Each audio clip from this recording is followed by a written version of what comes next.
Seorang asisten rumah tangga disekap dan tak diberi makan oleh majikannya. Lahir saat hari pencoblosan, seorang bayi diberi nama Prabowo Gibran.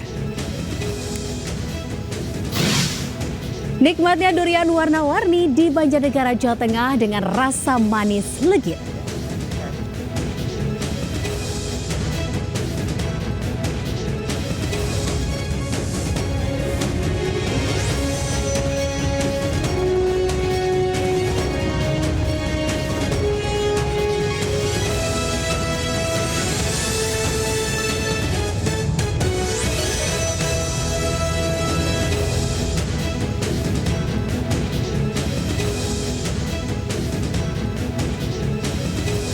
Assalamualaikum warahmatullahi wabarakatuh. Selamat pagi pemirsa.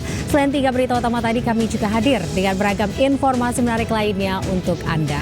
Bersama saya, Anita Dewi. Inilah Lintas Sains Pagi selengkapnya.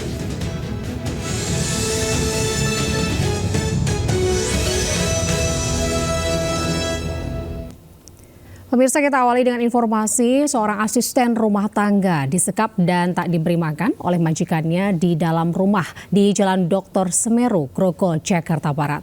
Korban diselamatkan oleh saudaranya. Aksi kekejaman majikan terhadap ART ini viral. Iya, berapa hari tidak makan? Saya video. IP, perempuan berusia 20 tahun, menjadi korban kekerasan dari majikannya di Jalan Dr. Semeru, Grogol, Jakarta Barat. Kondisi korban sangat memprihatinkan dengan badan yang terlihat kurus. Korban diselamatkan oleh saudaranya setelah mendengar korban disiksa oleh majikannya. Korban disekap dan tidak diberi makan selama bekerja. Ketua RT setempat membenarkan bahwa telah terjadi dugaan penyekapan yang dilakukan oleh 2 orang penghuni rumah ini. Korban dilarang keluar rumah dan diduga sering dipukuli oleh majikannya. Kalau yang resmi ya saya tahu 2. Yang suami istri saja? Bukan. Masih lajang, belum menikah. Masih lajang, cuma ada 2 orang. Iya. Dan dia mempekerjakan, waktu pas mempekerjakan mbaknya ini laporan ke ibu nggak Bu? Enggak. Jadi ibu sudah tahunya udah ada kejadian itu, baru tahu ada pembantu itu. Kini kasusnya ditangani Polres Jakarta Barat. Polisi juga sudah memeriksa beberapa saksi terkait kasus ini. Dari Jakarta, Miftahul Gani melaporkan. 5 orang asisten rumah tangga di bawah umur di kawasan Jatinegara, Jakarta Timur menjadi korban penyiksaan oleh majikannya. Kelimanya pun melarikan diri dan ditolong warga.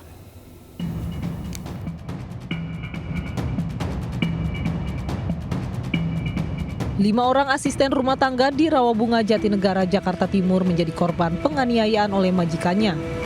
Kelima korban yang masih berusia di bawah umur ini pun tak kuat hingga akhirnya melarikan diri dengan cara melompati pagar dan ditolong warga. Polisi yang datang ke lokasi langsung melakukan olah TKP dan memberi garis polisi. Sayang saat itu rumah tengah kosong. Berdasarkan keterangan para korban, kelima ART itu mengalami siksaan mulai dari penganiayaan fisik, jam kerja melebihi batas, dan makan yang dibatasi. Korban juga tak diberi gaji sesuai dengan yang dijanjikan selama bekerja. Kami naik tembok belakang, pagar nyusulin tembok samping, akhirnya bisa dibantu. Kalau sepengetahuan Ibu, selain disetrika, tindak kekerasan yang dialami mereka apa aja, Bu? Yang tadi yang mereka ceritakan cuma itu aja.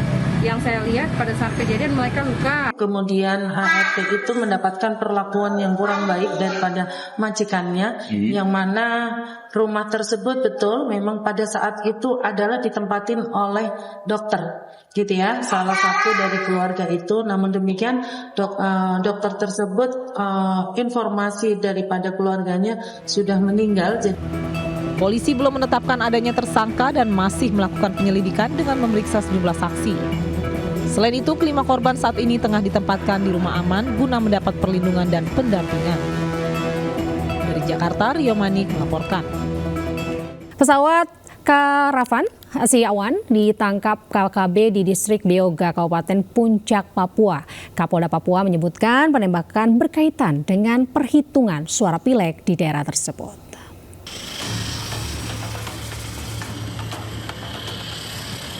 Pesawat Asia One Air PK LTF ditembak orang tak dikenal OTK di lapangan terbang Milawak, distrik Beoga, Kabupaten Puncak, Papua Tengah, Jumat kemarin.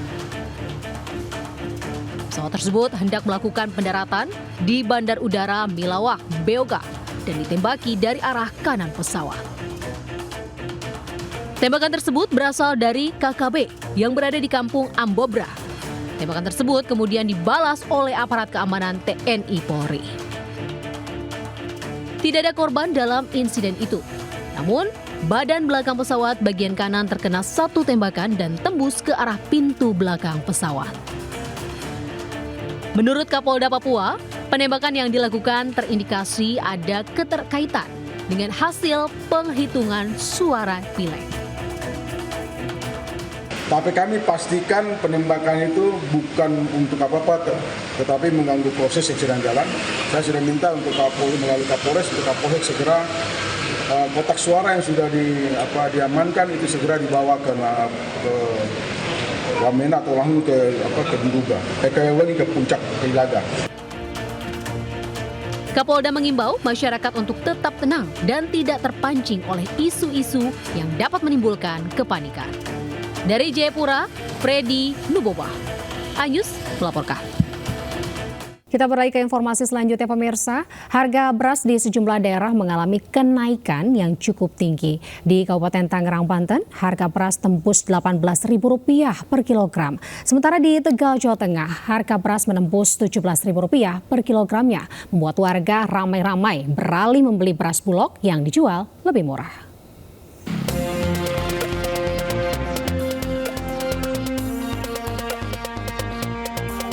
Harga berbagai jenis beras di sejumlah pasar tradisional di Kabupaten Tangerang, Banten terus mengalami kenaikan yang signifikan Jumat siang. Di pasar tradisional Cikupa, harga beras dengan kualitas premium kini tembus Rp18.000 per kilogram dan semula hanya Rp15.000 per kilogram. Sedangkan harga beras kualitas medium dari semula hanya Rp12.000 per kilogram kini naik menjadi Rp15.000 per kilogram. Untuk beras kualitas rendah, dari sebelumnya berada di kisaran Rp10.000 hingga Rp12.000, kini juga naik menjadi Rp13.500. Selain mahal, pasokan beras terutama beras kualitas rendah ini kini sulit didapat. Sekarang yang premium paling mahal Rp18.000. Itu per kilo, Bang? Ya, per kilo. Sebelumnya berapa di harganya, Bang? Sebelumnya mah 16, 15. Sekarang kan harga beras sekarang udah mulai naik. Jadi udah naik terus lah dari pertama juga. Jadi Rp18.000 sekarang. Sementara di Tegal, Jawa Tengah, naiknya harga beras yang cukup tinggi hingga Rp17.000 per kilogram membuat warga kota Tegal, Jawa Tengah ramai-ramai beralih membeli beras bulog yang dijual lebih murah Rp10.900 per kilogram. Akibatnya, warga berdesakan dengan antrean panjang saat berburu beras bulog. Dari Kabupaten Tangerang, Banten, dan Tegal, Jawa Tengah, Aimarani dan Yudiba, Ayus melaporkan. Ribuan ulat flamboyan serbu permukiman Dusun Wonobroto, Kelurahan Tuksono, Kabupaten Won Sentolo, Kabupaten Kulon Progo, Yogyakarta. Kemunculan kawanan ulat ini bikin warga resah dan takut tidur di dalam rumah.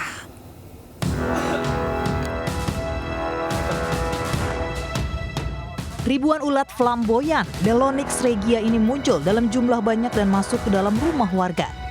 Ulat memenuhi pekarangan warga di RT 14 RW 7 Wonobroto, Kelurahan Tuksono, Kapanewon Sentolo, Kabupaten Kulon Progo, Yogyakarta sejak Kamis siang lalu.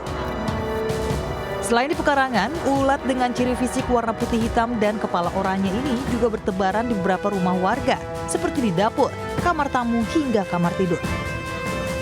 Selain menyebabkan gatal dan geli, warga juga dibuat resah karena ulat masuk ke dalam rumah. Ulat ini gimana, Ibu? Ya merasa terganggu, Pak. Nggak bisa tidur semalaman. Gimana, takut apa geli apa gimana, Bu? Ya takut geli toh, Pak. Mengganggu, ya tidak gatal tapi mengganggu.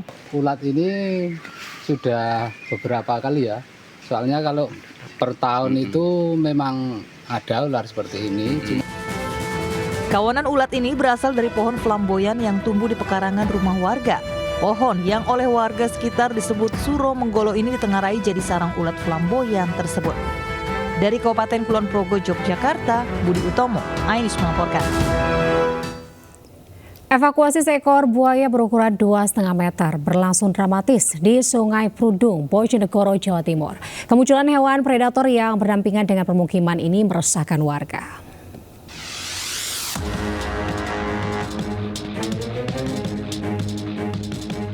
Petugas Dinas Pemadam Kebakaran dan Penyelamatan Bojonegoro mengevakuasi seekor buaya di Sungai Prudung, Desa Kebunagung, Kecamatan Pandangan, Bojonegoro, Jawa Timur.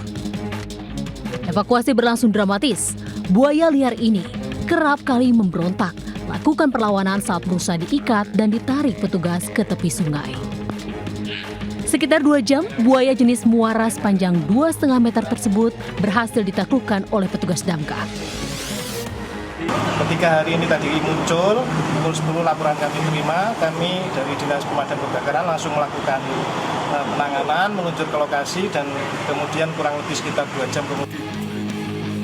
Selanjutnya, buaya diamankan ke kantor Damkar Mart, Jalan Bojonegoro sebelum diserahkan ke Balai Konservasi Sumber Daya Alam. Warga diimbau untuk waspada, terlebih saat musim hujan seperti ini. Dari Bojonegoro, Jawa Timur, Didi Mahdi melaporkan. Pemirsa, lahir saat tepat hari pencoblosan 14 Februari, pasangan suami istri di Oki, Sumatera Selatan melakukan hal yang unik dengan memberikan nama bayi laki-laki yang baru dilahirkannya, Prabowo Gibran. Bahkan sang anak memiliki panggilan Gemoy.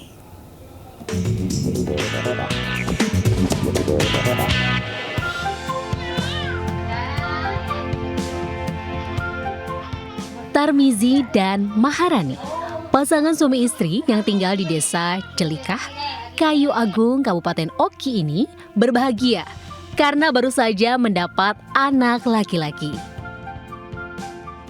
Uniknya, bayi berbobot 4,3 kg dan panjang 50 cm ini mereka beri nama Muhammad Prabowo Gibran.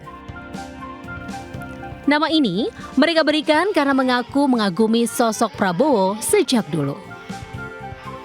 Bahkan, kini sang anak sehari-harinya dipanggil si Gemoy.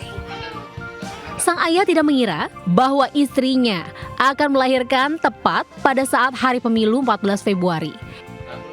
Karena pada saat itu, di USG dokter memprediksi istrinya bersalin bulan Maret mendatang.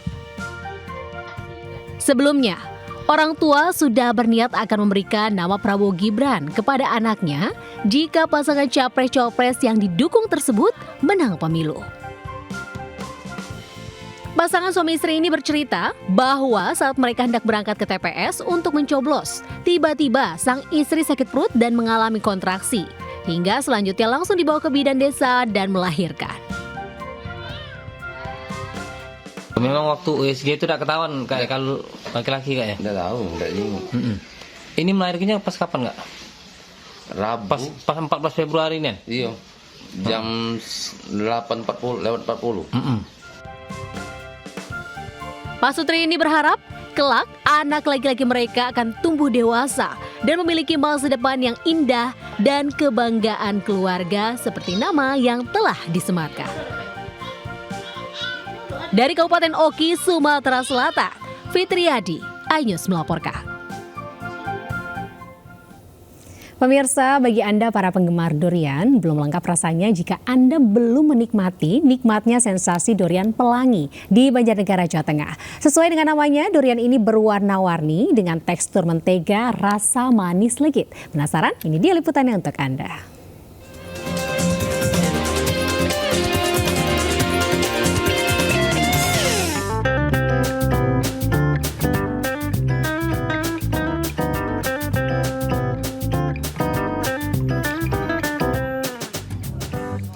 Sepintas tak ada bedanya pohon durian milik Sofin Hadi, seorang dokter warga desa Marden, Banjarnegara, Jawa Tengah dengan pohon durian pada umumnya.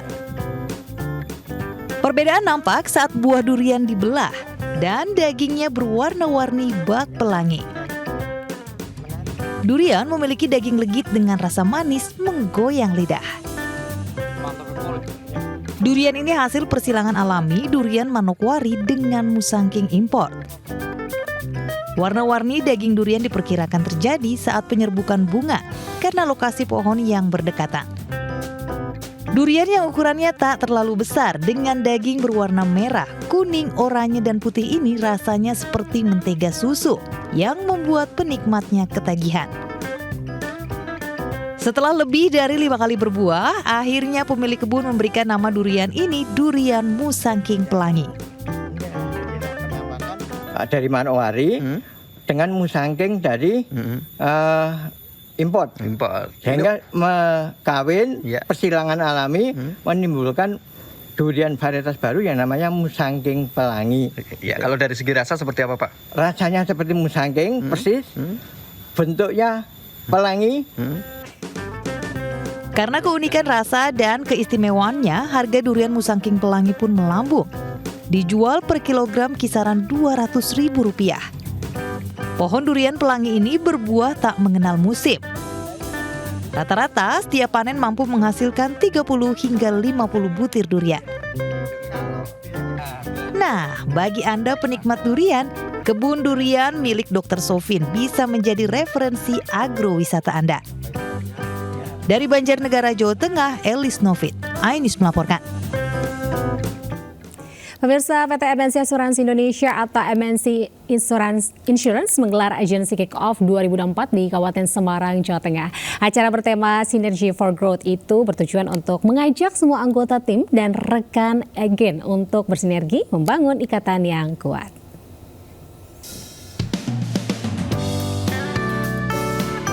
Untuk pertama kalinya PT MNC Asuransi Indonesia atau MNC Insurance menggelar kegiatan agensi kick-off 2024 di Jawa Tengah, yaitu Pos Yogyakarta, Solo, Semarang, dan Purwokerto di Banaran Skyview, Kabupaten Semarang, Jawa Tengah.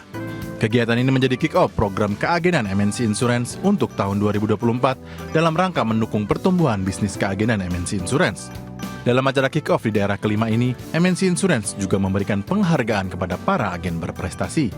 Mungkin ya kalau dari MNC kali ini memang untuk sekarang ini memang cukup kompetitif dia ya. Jadi kayak tadi yang Pak Nanda bilang semacam OVR, operating komisi ya, itu mereka memang di atas rata-rata dari asuransi lain. Jadi sebenarnya program keagenan itu kita buat sebagai komitmen kami untuk terus meningkatkan kolaborasi dengan para agen kita untuk terus bersinergi bersama agensi MNC AI. Jadi semua program agensi kita buat itu lebih kepada untuk meningkatkan kontribusi agen-agen kita kepada. Di tahun 2024, MNC Insurance akan memberikan para agen yang berprestasi hadiah perjalanan wisata ke Jepang dan Swiss.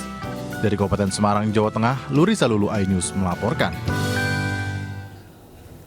68 kotak surat suara di 4 desa di Kecamatan Parado, Kabupaten Bima, Nusa Tenggara Barat, NTB dibakar massa. Informasinya selengkapnya tetap di Lintas iNews Pagi.